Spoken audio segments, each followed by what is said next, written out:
NASA ने अपने spacecraft से हमारे चंद्रयान 3 लैंडर विक्रम के ऊपर एक लेजर फायर किया। क्या किया, क्यों किया, कैसे किया, इसके जवाब तो मिलेंगे ही। प्लस ये भी बताऊंगा कि हम ये खुद क्यों नहीं कर पाए, नासा ने हमारे स्पेसक्राफ्ट के साथ क्यों किया। तो सबसे पहले जानते हैं क्या किया। नासा का एक स्पेसक्राफ्ट है जिसका नाम है LRO यानी लूनर रिकॉनेसेंस ऑर्बिटर। ये 2009 में लॉन्च हुआ था। उसके ऊपर एक एक्सपेरिमेंट है कॉल्ड लोला। अब मुझे पता है हंसोगे, बट सुन लो मेरी बात। लोला का फुल फॉर्म है लूनर ऑर्बिटर लेजर ऑल्टीमीटर। नाम से शायद कुछ लोगों को पता चला होगा, पर एक ऑल्टीमीटर है। ऑल्टीमीटर मतलब स्पेसक्राफ्ट से नीचे का पार्ट जो है वो ऑल्टीट्यूड मेजर करेगा कि कितना दूर है सरफेस। कैसे करेगा? ये लेजर फायर करेगा, लेजर रिफ्लेक्ट होगा सरफेस से, वापस आएगा और फिर आप स्पीड ऑफ लाइट से आप कैलकुलेट कर सकते हो कि कितने टाइम में वापस आया, बेसिकली टाइम ऑफ लाइट से, और उस टाइम से पता लग जाएगा आपको कि कितना डिस्टेंस था आपके और नीचे की सरफेस में। ये सिमिलर चीज अपने चंद्रयान 3 और 2 पे भी थी। वो लेजर ऑल्टीमीटर था, साइड में आपने देखा होगा एक एंगल चीज थी, वो एक लेजर ऑल्टीमीटर था। तो जैसे चंद्रयान 3 नीचे जा रहा था, ये लेजर ऑल्टीमीटर मेजर करता कि कितना दूर है सतह अभी। पर ऑफकोर्स वो लैंडर था, वो नीचे जाके अभी लेजर ऑल्टीमीटर कोई काम का नहीं है, पर ये स्पेसक्राफ्ट के ऊपर है, ऑर्बिट में, स्पेस में। तो फिर इसने मतलब क्या किया एग्जैक्टली,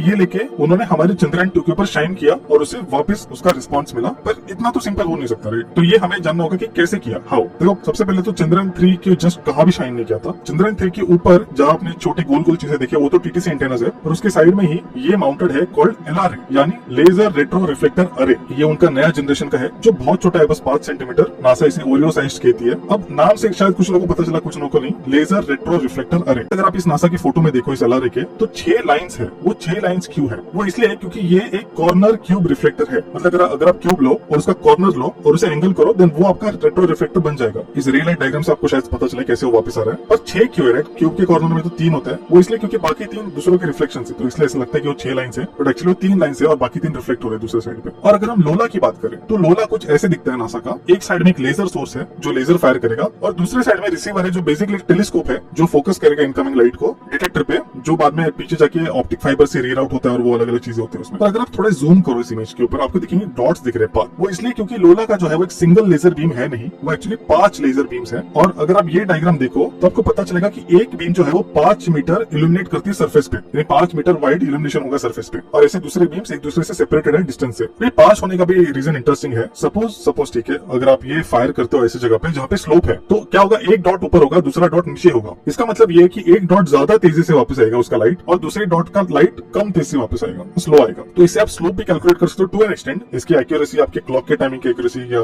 जो रेजोल्यूशन उसके ऊपर डिपेंड होगी, पर है काफी इंटरेस्टिंग। और वही काम था लोला का मेनली, कि टोपोग्राफी मैप करना है चांद के आसपास के सरफेस का, और उन्होंने किया जो आपकी स्क्रीन के ऊपर रिजल्ट दिख रहा है। उसके बजाय वाटर मैपिंग वगैरह अगर वो एब्जॉर्ब वगैरह करता है पानी, तो वो सब भी था। तो काफी इंटरेस्टिंग है नासा का लोला। तो हमारे मिशन के हमारे केस में जब LRO ऊपर या क्लोज पहुंच गया था चंद्रयान 3 के, तो उन्होंने ये शाइन किया चंद्रयान 3 के ऊपर। अब ये इजी नहीं था क्योंकि 5 डॉट्स है, राइट, और कोई भी एक डॉट गिर जाए कैसे गिरेगा बहुत डिफिकल्ट है एक्यूरेटली डिटरमाइन करना, तो उन्हें मल्टीपल ट्राइज करने पड़े। पर एक आध गिर गया LRA के ऊपर और उन्हें वो वापस मिल गया काफी ब्राइट सिग्नल। अगर मैं आपको ग्राउंड का एग्जांपल दिखाऊं तो ग्राउंड पे कुछ ऐसा वो टेस्ट कर रहे थे LRA को, तो वो कुछ ऐसे दिखता है 5 डॉट्स अगर रिफ्लेक्ट होकर आए। ये फर्स्ट टाइम कोई LRA फ्लाई नहीं कर रहा था चंद्रयान 3 के ऊपर। चंद्रयान 2 के ऊपर भी नासा ने दिया था कुछ एस्ट्रोबॉटिक मिशंस भी और दूसरे भी, पर ये फर्स्ट सक्सेसफुल वाला था जिसके साथ वो कर पाई इसे, और ये भी फर्स्ट इस रीजन में, साउथ पोल में। तो हाँ, ये उनका नया जनरेशन है और वो और भी फ्लाई करेंगे आगे। इससे पहले बड़े रेट्रो रिफ्लेक्टर्स USA ने, सोवियत यूनियन ने फ्लाई कर चुके ऑलरेडी। ये अपोलो का आप देख सकते हो कितना बड़ा रेट्रो रिफ्लेक्टर है। पर ये क्यों किया, मतलब क्या ही फायदा किया है सब करने का?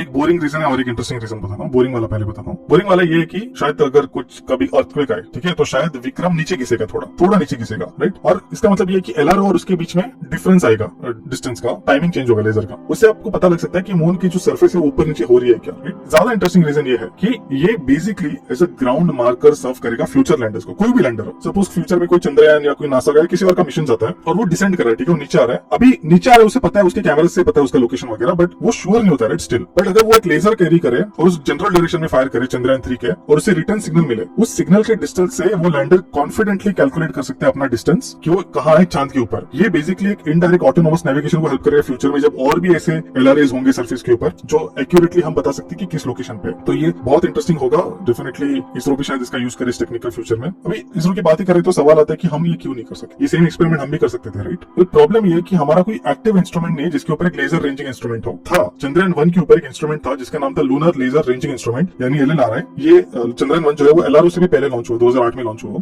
उसका इसका भी अगर आप ये डायग्राम देखो, सिमिलर सेटअप था, एक लेजर सोर्स था और एक बड़ा टेलीस्कोप था जो उस रिसीवर को रिसीव करता। हमारे केस में कोई 5 डॉट्स वगैरह नहीं थे, एक सिंगल बीम था, पर वो बीम बहुत बड़ा था, 32 मीटर्स सरफेस पे था वर्सेस एलआरओ को जो 555 के डिस्टेंस है। तो हाँ, हम कर सकते थे ये, पर प्रॉब्लम ये हुआ कि चंद्रयान 1 प्रीमेच्योरली गुजर गया, डेथ हो गई उसकी 2009 में, उसे कुछ इश्यूज आ गए थे हीटिंग के वगैरह। तो अगर आज चंद्रयान 1 होता तो हम भी ये कर सकते थे। एंड अगेन एलआरओ का सेटअप देखो तो वो एलआरओ इसके लिए बना ही नहीं है सब रेंजिंग वगैरह के लिए, राइट, क्योंकि वो तो अल्टीमीटर है, वो मतलब जुगाड़ करके इसका एक ऑल्टरनेट यूज निकाले है, उसके ऊपर कोई गिम्बल वगैरह नहीं है। देखो वो जैसे एक फिक्स लेजर है, फिक्स टेलीस्कोप है। तो हाँ, नासा भी चाहते हैं कि फ्यूचर में वो बेटर ऐसा कुछ फ्लाई करे। आई होप आपको कुछ सीखने मिला।